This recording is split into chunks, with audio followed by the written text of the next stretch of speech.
Hey guys, welcome back to the Passport Snob channel. If it's your first time visiting, be sure to check out all of our other content, and we thank you for visiting. If you've been here before, you know how this goes. We're covering our day 2 of our RV road trip, and after lunch, we hit the road for our journey to Tulsa, Oklahoma. Stay tuned.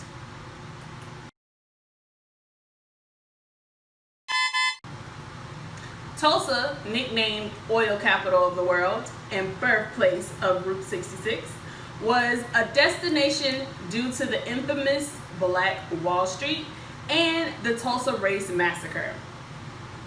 Unlike all the other places we stopped at, we saw more destinations than we did eat. Tulsa itself was settled by the Lokapuka band of Greek Native American tribe between 1828 and 1836. And most of Tulsa is still part of the territory of the Muscogee Creek Nation today. A lot of places we researched to visit happen to be closed on a Saturday. Silly of us not thinking because it was a Saturday that things would be closed. But we salvaged what we could and still had an enjoyable time. As Shaquille mentioned, we did more things than visiting restaurants. So we first up, out of our 2 restaurants, can you believe it? Out of our 2 restaurants was Tally's Good Food Cafe. We ordered peach bellinis, brunch shots, which were we ordered the Fruit Loop and the breakfast shot. We ordered the French scrambled sandwich, and then a Tally's favorite, smart ball with eggs, easy to make them ready. And we topped it off with cheesecake pancakes. The slushy machine was not working, so the bellinis were on the rocks. Definitely not the same drink and turned the vibe a little bit, but luckily we still had our brunch shots. The Fruit Loop shot literally tasted like Fruit Loops to me. It took me back to my childhood and just instantly think of cereal, as the name entitles. The breakfast shot was cool, just like the name, it reminded me of breakfast. The drink itself was reminiscent of syrup, while the chaser was OJ and a slice of bacon. Come on, who doesn't like to drink and eat at the same time? Definitely. The French scrambled sandwich was a perfect sandwich. Yes. The croissant was soft and flaky and buttery. It was like a scramble on a croissant, the best of both worlds, being that it had eggs and meat in it. The Smart Bomb was hash browns topped with bell peppers, jalapenos, and your meat of choice, and eggs. The Smart Bomb was decent, but we wish there was more egg based on the amount of hash browns we had. Like I said, we ordered eggs over easy and like the runniness of the eggs on the hash browns. I would have preferred the vegetables to be sauteed before adding it to the hash browns, but the salsa and sour cream that came with it complemented the hash brown, the overall dish actually. The cheesecake pancakes, Star of the meal for me. I don't know, like I feel like it's a tie between that and the sandwich, but the cheesecake pancakes were very delicious. Yes. It tastes literally like cheesecake smeared on the pancakes, topped with just the right amount of strawberries. Like, it was dessert for breakfast. And no syrup. We didn't have any syrup with it. You didn't need it. That was perfect. And again, as we've been kind of mentioning through the videos, we were worried about things being over sweet. It was perfect. Yep, definitely. A little bit about kind of how the restaurant was following ordinances for the pandemic. They did not social distance in the inside, and we were a little bit concerned about that, but we were able to sit outside, so no harm, no foul. The waitresses did have on face masks. The diner itself, the decor was reminiscent of setting foot in the 50s, minus the poodle skirts and leather jackets, okay? We do want to give a special shout out to some special subscribers, Eric and Dana Johnson. Hey guys, we love you. They're from a town outside of Tulsa, actually, in Oklahoma. We happened to meet this beautiful couple who was sitting behind us, and we struck up a conversation with them. So don't forget, during your travels, you can make friends anywhere you go. Definitely. We'd also like to shout out our waitress. She was bomb. She was. We don't remember her name, but shout out to you, girlfriend. Ayo. Sticking to trying to try different barbecues, the next restaurant we visited was called Rib Crib Barbecue. It's a local chain, fast food barbecue, and it has a drive-thru. Even though it was fast food, it didn't take away from the quality. The meat was definitely more juicier than what we had in Memphis. The sauce was sweeter, and we did have the option of 2 different sauces.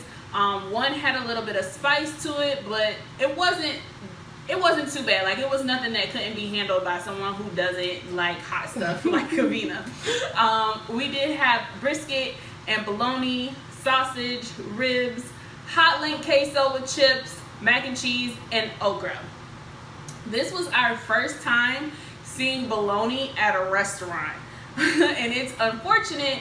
We really liked the sausage at this restaurant, and I asked what type of sausage it was, but we were actually told that this was not the restaurant's usual sausage that they have, and due to COVID, they had something going on with their supplier who normally supplies their normal sausage, so they weren't even sure of what type of sausage they were using at the moment.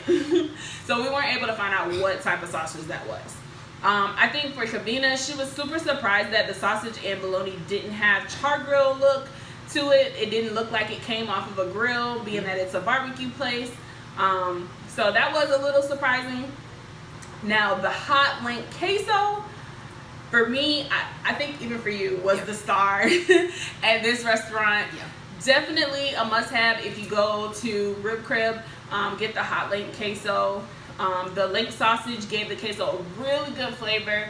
And Kavina actually started mixing it with her barbecue sauce. She liked it that way. I didn't care for it that way, but that's the great thing about trying stuff with other people. You get to see like what they like versus what you like. So definitely try it both ways. No harm, no foul. The sides were good. Nothing really stood out about them though, so we're not going to talk much about that.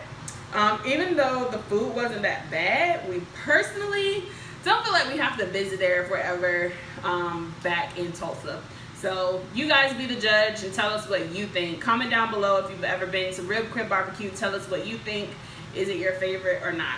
And if you saw one of our other videos, just similar to that, this wasn't even on our itinerary. It definitely the wasn't. other place that we were planning to visit was more of a hole in the wall. That's more of what we like to try. But unfortunately, they were closed, even though it said that they should be open. Still at this restaurant, face masks were required there.